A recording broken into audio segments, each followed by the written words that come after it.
कहवा के साध कहीं, कहवा के साध कहीं, कहवा के चोर हो, कौन साला चूतियाता केला चारू ओर हो, कौन साला चूतियाता केला चारू ओर हो।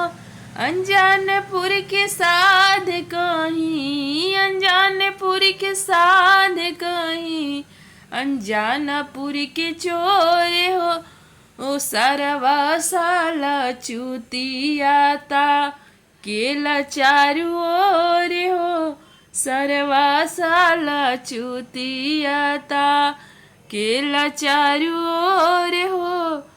सरवा की मुछिया बड़े बड़े हवा में उड़े लगे खड़े खड़े, सरवा की मुछिया बड़े बड़े हवा में उड़े लगल खड़े खड़े।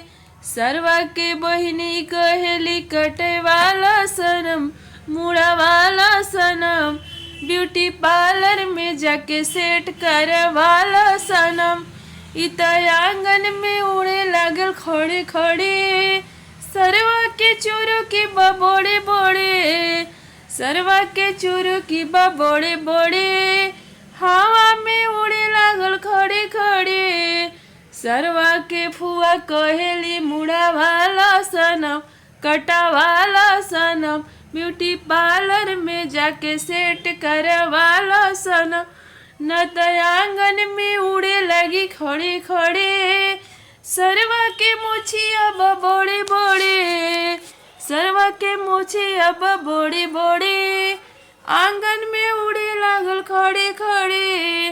तनी ताकला, तनी ताकला दिवलिया पका लिखल बा, तनी ताकला एतवार लिखल बा, सोमवार लिखल बा, तोहर बहिनी के जोड़ा भतार लिखल बा। तनी ताकला, तनी ताकला दिवलिया पका लिखल बा, तनी ताकला, तनी ताकला दिवलिया पका लिखल बा, तनी ताकला एतवार लिखल बा, सोमवार लिखल बा, तोहर फुआ के जोड़ा भतार लिखल बा।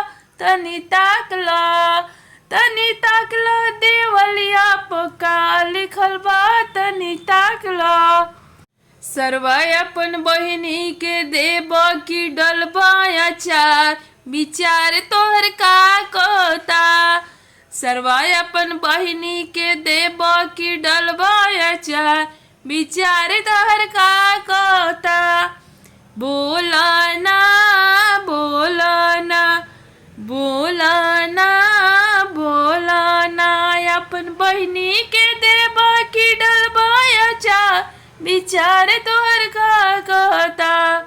बोलाना बोलाना, पुलिस के देली दरोगा के देली, पुलिस के देली दरोगा के देली, अब ड्राइवर के दे के पड़ली बीमार, विचार तोहर का कहता।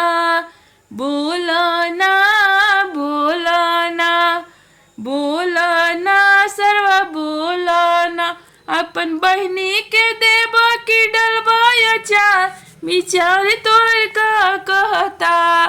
बोलाना बोलाना बोलाना बोलाना, ड्राइवर के देली खलासी के देली, ड्राइवर के देली खलासी के देली, अब डॉक्टर के दे के पड़ली बीमार, विचार तोहर का कहता।